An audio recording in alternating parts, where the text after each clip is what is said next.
चलिए खबरों में आगे बढ़ते हैं और आपको बता दें, मिडिल ईस्ट में जारी तनाव के बीच एक नया मोड़ सामने आया है जिसने पूरी दुनिया का ध्यान अपनी ओर खींच लिया है। अमेरिकी राष्ट्रपति डोनाल्ड ट्रंप ने दावा किया है कि ईरान और अमेरिका के बीच युद्ध रोकने को लेकर बातचीत शुरू हो चुकी है। ट्रंप के मुताबिक पिछले 2 दिनों में दोनों देशों के अधिकारियों के बीच रचनात्मक बातचीत हुई है और इसी के चलते अमेरिका ने अगले 5 दिनों तक ईरान के पावर प्लांट और ऊर्जा ठिकानों पर हमले रोकने का बड़ा फैसला लिया है। उन्होंने यह भी कहा कि अगर बातचीत सफल रहती है तो जल्द ही एक बड़ी डील हो सकती है अमेरिका और ईरान के बीच में। लेकिन इस दावे के ठीक उलट ईरान ने ट्रंप के बयान को पूरी तरह खारिज कर दिया है। ईरान का कहना है कि किसी तरह की कोई बातचीत नहीं हुई है और अमेरिका ने यह कदम ईरान की संभावित जवाई कार्रवाई के डर में उठाई है। ईरान के IRGC से जुड़े सूत्रों ने यह भी दावा किया है कि ट्रंप ने अपना 48 घंटे का अल्टीमेटम वापस ले लिया है, जो उनके बदलते रुख को साफ तौर पर दर्शाता है। ऐसे में अब सवाल उठता है कि क्या अमेरिका वास्तव में शांति चाहता है या ये सिर्फ एक रणनीतिक विराम है। फिलहाल जंग, बातचीत और दावों के इस त्रिकोण में सच्चाई क्या है ये साफ नहीं है, लेकिन इतना जरूर है कि हालात बेहद संवेदनशील और अनिश्चित बने हुए हैं। क्योंकि देखिए, लगातार आज 25वां दिन है अमेरिका इजराइल बनाम युद्ध के 25वां दिन आज है और यहां पे लगातार देखिए स्थिति जो है वो बेहद गंभीर और भी बनती जा रही है। तो देखिए कैसे हम आपको बताते हैं ग्राफिक्स के जरिए कि युद्ध विराम देखने को मिला है, कैसे अमेरिकी राष्ट्रपति डोनाल्ड ट्रंप अब यहां पर कहते हुए नजर आ रहे हैं कि ईरान उनकी बातों को मान चुका है और उनका जो अब देश है, देशों के बीच में अब जो युद्ध है वो नहीं होगा। तो ये बातें आपको बता दें ट्रंप की ओर से कही गई है। पावर प्लांट पर जो हमले की बात डोनाल्ड ट्रंप की ओर से कही गई थी वो अब 5 दिनों के लिए टाल दिया गया है। 5 दिन तक ईरान पर हमला नहीं करेंगे, राष्ट्रपति डोनाल्ड ट्रंप ने कहा है। बातचीत से बात बन रही है, ट्रंप की ओर से बड़ी बात कही गई है। पावर प्लांट पर नहीं होगा कोई अटैक, डोनाल्ड ट्रंप ने कहा है। तो कैसे देखिए युद्ध विराम हो रहा है जंग पर, लेकिन ईरान जरूर अटका हुआ है। रक्षा विभाग को निर्देश दिए गए हैं। डोनाल्ड ट्रंप ऐसा कहते हुए नजर आ रहे हैं कि रक्षा विभाग को कह दिया गया है कि फिलहाल 5 दिनों तक इस युद्ध को टाल दो, क्योंकि हमारी ईरान के साथ बहुत अच्छी बातचीत चल रही है। अब आपको बताते हैं कि यह पूरी खबर क्या है। आपको बता दें, अमेरिका ने ईरान हमले का ऐलान किया है। तो यह पूरी खबर आपको बता दें, ट्रंप ने बातचीत का दावा किया है, यह खबर है। ट्रंप ने कहा है कि हम ईरान के साथ बातचीत कर रहे हैं और यह दावा ट्रंप की ओर से कहा गया है। ईरान ने दावों को सिरे से नकार दिया। हालांकि ईरान यहां पे साफ तौर पर कह रहा है कि हमारी कोई बातचीत नहीं हुई है, कोई भी मध्यस्थता यहां पे होती हुई नजर नहीं आ रही। जवाबी हमले के डर की बात कही गई है ईरान की ओर से। 48 घंटे का अल्टीमेटम जो दिया गया था ट्रंप की ओर से वो उन्होंने वापस ले लिया है और जंग और सियासत के बीच अब उलझन तेज हो चुकी है। उलझन इसलिए क्योंकि देखिए यहां राष्ट्रपति डोनाल्ड ट्रंप तो कहते हुए नजर आ रहे कि ईरान के साथ उनकी बातचीत हो रही है, लेकिन ईरान ने खारिज कर दिया। और इसी विषय पर हमारे साथ खास बातचीत करने के लिए हमारे साथ 2 एक्सपर्ट जुड़ चुके हैं। ब्रिगेडियर राजन जामवाल, रिटायर्ड रक्षा विशेषज्ञ हैं। डॉक्टर मनन द्विवेदी, विदेश मामलों के जानकार, हमारे साथ जुड़ चुके हैं। बहुत बहुत स्वागत है राजन जी, मनन जी, आप दोनों का हमारे साथ जुड़ने के लिए इस खास बातचीत में। राजन जी, सबसे पहले आपका रुख करना चाहूंगी। देखिए, अमेरिका कह रहा है कि युद्ध 5 दिन टाल दिया गया है क्योंकि हमारी ईरान के साथ बातचीत हो रही है। सवाल सबसे बड़ा ये उठता है कि तुम्हारी यदि ईरान के साथ बातचीत अमेरिका की हो रही थी तो फिर 48 घंटे का 72 घंटे का अल्टीमेटम क्यों दिया गया था? देखिए, कोई बातचीत अमेरिका और ईरान के बीच में डायरेक्ट नहीं हो रही थी। इंटरमीडिएटरीज हमेशा होते हैं। युद्ध कितना भी भीषण हो, कहाँ हो, बैकडोर चैनल्स हमेशा खुले होते हैं, हमेशा बातचीत होती रहती है। उसमें अलग अलग नाम आ रहे हैं, मतलब कतार से लेकर टर्की, पाकिस्तान का भी बीच में हल्का सा नाम आ रहा है। एक्चुअली कौन से देश हैं वो भी आपको नहीं पता लगेगा, बिकॉज कई बार क्या होता है कि कुछ बातें इवन डिप्लोमेटिक चैनल्स पे नहीं होती हैं, इंटेलिजेंस चैनल्स पे होती हैं या फोर्सेस चैनल्स पे होती हैं। तो कौन एक्चुअली इन्वॉल्व है, बट यस, बातचीत हो रही थी, डायरेक्ट नहीं हो रही है, इंटरमीडिएटरीज के थ्रू हो रही है। अमेरिका ने कंडीशन दी होंगी उनको, पर ऑफिशियल पोजीशन IRGC का और ईरान का बड़ा क्लियर है कि कोई बातचीत नहीं हो रही है, हमारे हमले जारी रहेंगे। दूसरे इसमें गेम आता है इजराइल का और US का। देखिए, दोनों के ऑब्जेक्टिव्स टोटली अलग है, इंटरेस्ट अलग हैं। इजराइल इस वक्त थोड़ा सा ब्रेक चाहिए, बिकॉज वो लेबनान पे फोकस करना चाहता है। लेबनान में उसने ग्राउंड ट्रूप्स भी डाल दिए हैं। तो जब वो 4-5 दिन की पेंडिंग की बात हुई, ईरान शायद मान गया। ऐसा नहीं है कि ईरान ने हमले ईरान पे रोक दिए हैं, बीच बीच में कर रहा है, पर ज्यादा फोकस इस वक्त लेबनान पे है, जहां वो इवन ग्राउंड एक्शन पे है। और वो हिजबुल्ला को जमीन से उखाड़ देना चाहता है, जिस प्रकार उसने हमास का बुरा हाल किया कि ऑलमोस्ट नेस्ता नबूद कर दिया है, वो ही हाल वो हिजबुल्ला का करना चाहता है। उसके लिए उसको कुछ दिन चाहिए, जहां वो ग्राउंड एक्शन और एयर एक्शन दोनों को साइमल्टेनियसली करके, और इसमें उसको लेबनान गवर्नमेंट की भी सपोर्ट मिल रही है, बिकॉज लेबनान की जो ऑफिशियल गवर्नमेंट है, मनाला उसकी ज्यादा चलती नहीं है, बट फिर भी उनको अ, उनकी चलती नहीं है, पर फिर भी उनको मतलब इससे हिजबुल्ला से दुखी है, नॉर्मल सिटीजन दुखी है। So they are also providing them exact information, ये हुआ है। तो उसके लिए इजराइल को मदद चाहिए। जहां तक यूएस का सवाल है, यूएस प्रेशर में है। ये जंग कभी यूएस की थी नहीं, ये बेसिकली इजराइल की जंग थी, जहां यूएस को खींच के लाया गया बीच में। पहले दिन से बोल रहा हूँ, यूएस का इसमें सिर्फ नुकसान है, फायदा कोई खास हो नहीं रहा उसको। हाँ, चाइना को जो आइसोलेट करना चाहता था वो है, वो उसमें थोड़ी सी सक्सेस मिली, कितनी मिली वो भी शकिया है, बिकॉज चाइना को तेल अभी भी जा रहा है ईरान से। सो ज्यादा सक्सेस नहीं मिली है। So it is a question of cutting their losses, और एक ऑनरेबल एग्जिट लेना यूएस के लिए जरूरी हो गया है। उस ऑनरेबल एग्जिट के चक्कर में ये सारी स्टेटमेंट आ रही हैं कि कहीं कुछ मिल जाए जिसमें मैं अपने देश में कम से कम विक्ट्री डिक्लेयर कर सकूं। बट इजराइल इसमें पक्का कुछ ना कोई स्पॉइल स्पोर्ट खेलेगा, और इतने आसानी से युद्ध समाप्त नहीं होगा। आप देखते रहिए, कम से कम ये युद्ध 3-4 हफ्ते और चलेगा। या ओवर टू यू।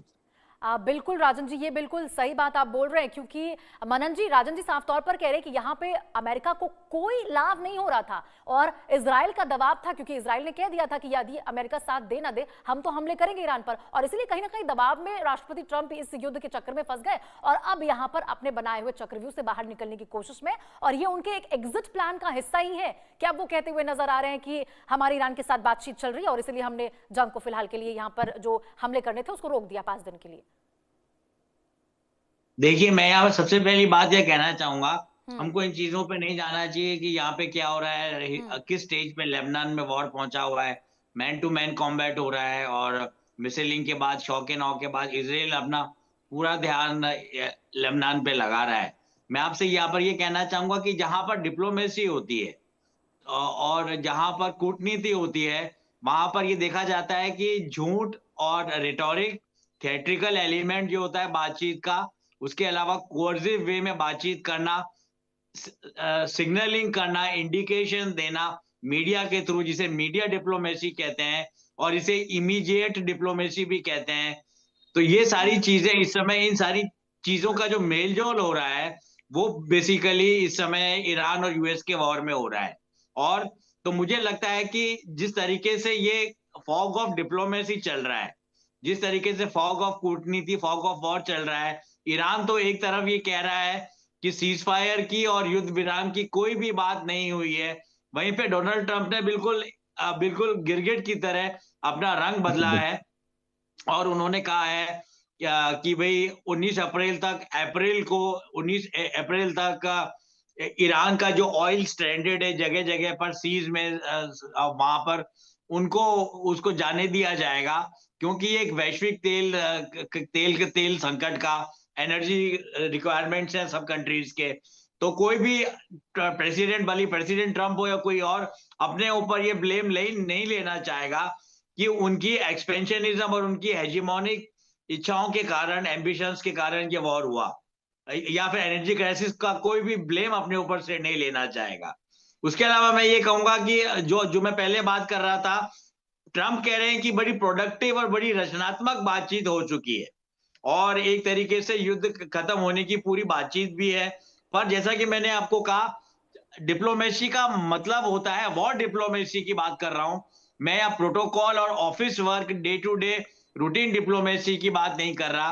उसमें ये होता है कि छद्म बातचीत होती है, सिग्नलिंग होती है और एक तरीके लेकिन से मनन जी, मैं आपसे जानना चाहूंगी कि आखिर 2 दिनों में ऐसा क्या हो गया कि अमेरिका कह रहा है कि हमारी बातचीत हो रही है, सही तरीके से बातचीत चल रही है, बहुत अच्छे तरीके से हो रही है और फिर हम लोग रोकेंगे युद्ध को? और इसमें इससे भी ज्यादा जरूरी सवाल ये है कि चलिए अमेरिका तो ये कह भी रहा है, ये कहीं ना कहीं युद्ध विराम अमेरिका की ओर से तो देखने को मिल रहा है, लेकिन ईरान रुकेगा क्या? ईरान रुकेगा जो खुद को इस वक्त देख रहा है कि उसने तमाम विश्व में सब देशों के नाक में दम कर रखा है, खासतौर पर जो खाड़ी देश है उनके नाकों में? देखिए, जहां तक ईरान की बात है, हमें सबसे बड़ी बात ये नहीं बोलनी चाहिए कि अगर हम ईरान से एक्सपेक्ट करते हैं, ऐसी हमें आशा रखनी नहीं चाहिए कि ईरान किसी राष्ट्र की तरह या सार्वभौम सत्ता की तरह बिहेव करेगा वॉर में या फिर पीस टाइम में। क्योंकि ईरान का उद्भव देखिए, अब उनका खर्ग आइलैंड से 90% ऑयल एक्सपोर्ट होता है, तो एक तरीके का बहुत बड़ा फंडिंग का अड्डा है, जिससे ईरान की राष्ट्र संपत्ति और राष्ट्र शक्ति नहीं चलती है, बल्कि उससे डेली रूटीन का हमास, हिजबुल्ला और शिया मिलिशिया जो सीरिया में है, इराक में है, हुती रिबेल्स हैं, तो जिस तरीके के जो मर्सनरी ग्रुप्स हैं, जो आतंकवादी संगठन है, उनका भी पोषण खर्ग आइलैंड के 90% एक्सपोर्ट से किया जाता है। क्योंकि हम सब जानते हैं ये बात कि खर्ग आइलैंड से सेंटर है, वहां से 90% चीज जाती है। तो मैं अपनी बात को यहाँ पर ऐसे रखूंगा कि एक तरीके का नॉन स्टेट एक्टर ईरान बन गया है। तो ईरान से अगर हम लोग ये आशा करते हैं कि वो इंटरनेशनल लॉ, अंतर्राष्ट्रीय विधि और कूटनीति के किताबी सिद्धांतों को फॉलो करेगा, तो ये हम लोगों की सबसे बड़ी गलती है। एक बात तो ये, और दूसरी बात ये कि डिप्लोमेसी जरूर अभी हो रही है। और तीसरी बात मैं ये कहना चाहूंगा कि अगर हम 3 राष्ट्रों का अध्ययन करें, जैसे कि रशिया, टर्की और ईरान, तो कहीं ना कहीं इनकी जो विदेश नीति, कूटनीति और इनके जो राष्ट्रीय इनकी अवधारणा है, जो राष्ट्रीय इमेजिनेशन है, उसके तहत ये लोग अभी भी एम्पायर की ईरा में जी रहे हैं। आप देखें हम टर्की को, तो एर्दोगान कई बार रिपीट करते रहते हैं वहां पर ये बातचीत, ये नैरेटिव विश्व में देते रहते हैं कि ये ऑटोमन एम्पायर था और हम लोग वीक हो गए, पर धीरे धीरे हम लोग चाइना में भी, ये लोग बोलते नहीं है, पर चाइना में जो युगुर टर्क्स की प्रॉब्लम हो रही है वो भी पूरी तरीके से पोषित है टर्की द्वारा। ठीक है और मनन जी, पर्शिया यानी की बात राजन जी, करें तो मनन जी का ईरान तो की साफ बात तौर पे आती कहना है है। कि ईरान यहाँ पे रुकेगा नहीं, यानी कि जो डोनाल्ड ट्रंप है, जो दावे कर रहे हैं, हवा में तीर मारने की कोशिश कर रहे हैं। जैसे तमाम युद्ध को उन्होंने रुकवाने का दावा किया, भारत पाकिस्तान की बात करें या फिर रशिया यूक्रेन की बात करें, वैसे ही इस बार वो अपने ही द्वारा शुरुआत की गई युद्ध को भी रुकवाने का दावा कर रहे हैं। बिल्कुल, मैं यहाँ पर, और इसके अलावा मैं ये और बात कहना चाहूंगा कि डिप्लोमेसी में झूठ बोला जाता है, सटरफ्यूज एक शब्द है, और कि धोखाधड़ी मैं चाहूंगी से। राजन जी इसका जवाब दे जी। अच्छा। राजन जी, देखिए, आई डेंट गेट योर क्वेश्चन, मैंने एक बार फिर दोहराएंगे। हाँ राजन जी, देखिए यहाँ पे अमेरिकी राष्ट्रपति डोनाल्ड ट्रंप के द्वारा, ये पहली बार नहीं है, इससे पहले तमाम बार उन्होंने जैसे दावा किया है कि हमने युद्ध रुकवा दिया, भारत पाकिस्तान, रूस यूक्रेन, इस बार लगता है कि वो अपने ही द्वारा शुरू की गई युद्ध को भी रुकवा देंगे बोलकर। नहीं, बिल्कुल, देखिए वो ठीक, ट्रम्प मतलब basically there is a little bit of method in madness. ऐसा नहीं है कि बिल्कुल ही पागल है, मतलब काफी हद तक पागल है, but whatever he does there is a method. उसका मेथड ही मतलब कि भी keeping himself unpredictable, that is a method in madness. तो ये उसी में हिस्सा है। देयर इज अ उसके ऊपर काफी प्रेशर आ रहा है इस वक्त कि कट योर लॉसेस, काफी प्रेशर आ रहा है उसके ऊपर, और ये उसी का हिस्सा है। दिस थिंग अपना युद्ध रुकवा नहीं पाए, बाकी जो युद्ध रुकवाने की बात कर रहे हैं, that world has seen that, कोई उसको ज्यादा सीरियसली नहीं लेता कि भी उसने एक्चुअली कोई युद्ध रुकवाया है, वो कोई ज्यादा सीरियसली नहीं लेता।